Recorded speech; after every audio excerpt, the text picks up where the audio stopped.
20/7/2026 তারিখে প্রকাশ্য দিগবালোকে একটি হত্যা মোকদ্দমার রায় প্রদান করেন, যে রায়ে আদালত সাক্ষীদের জবানবন্দি, জেরা আয়ো সাহেবের জেরা জবানবন্দি তদন্ত রিপোর্ট পর্যালোচনা করে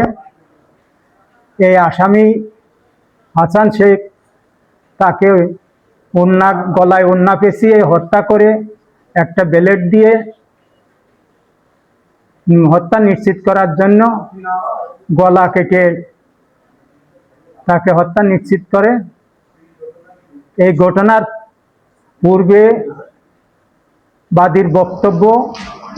17/3/2022 তারিখে এই রাজিয়া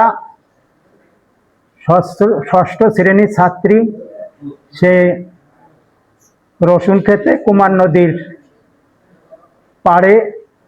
রসুন দেখতে যায়। তখন এই আসামি হাসান শেখ তাকে ধর্ষণ করতে না পেরে এই গলা কেটে এবং উন্না পেঁচে তাকে হত্যা করে। তার পিতা এই পূর্বে যে মোকদ্দমাটা করে ঘটনার 2 দিন পর সেখানে যদিও অজ্ঞাতনামা আসামি হিসাবে মোকদ্দমাটা দায়ের হয়, কিন্তু সাক্ষীদের জবানবন্দি এবং আয়ো সাহেবের 161 আসামির স্বীকারোক্তি, এতে যে বিষয়টা আসছে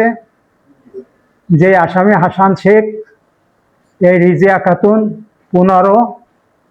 সে স্কুলে আসা যাওয়ার পথে তাকে উত্ত্যক্ত করত, এবং যেদিন এই ঘটনাটা ঘটে অর্থাৎ 17/3/2022 তারিখে, ওই দিনেও তার বাড়ির আশেপাশ দিয়ে এই হাসান শেখ ঘোরাফেরা করছে, এইটি সন্দেহ হয়। এবং আয়ো সাহেবের তদন্তে এবং ঘটনাস্থল থেকে লাশের গায়ে একটা ছোট চুল পাওয়া যায় এবং রক্তমাখা একটি ব্লেড পাওয়া যায়। এইগুলো জব্দ তালিকা হিসাবে জব্দ করে এবং ডিএনএ রিপোর্টের জন্য প্রেরণ করে, এবং ডিএনএ রিপোর্টে হাসান শেখের চুল মর্মে ডিএনএ রিপোর্ট আসে, এবং আসামি ধৃত হওয়ার পরে সে প্রকাশ্য আইন শৃঙ্খলা বাহিনীর সামনে, স্থানীয় চেয়ারম্যান মেম্বারদের সামনে স্বীকার করে যে সে রিজিয়াকে প্রথমে ধর্ষণ করতে চেষ্টা করে, ব্যর্থ হয়ে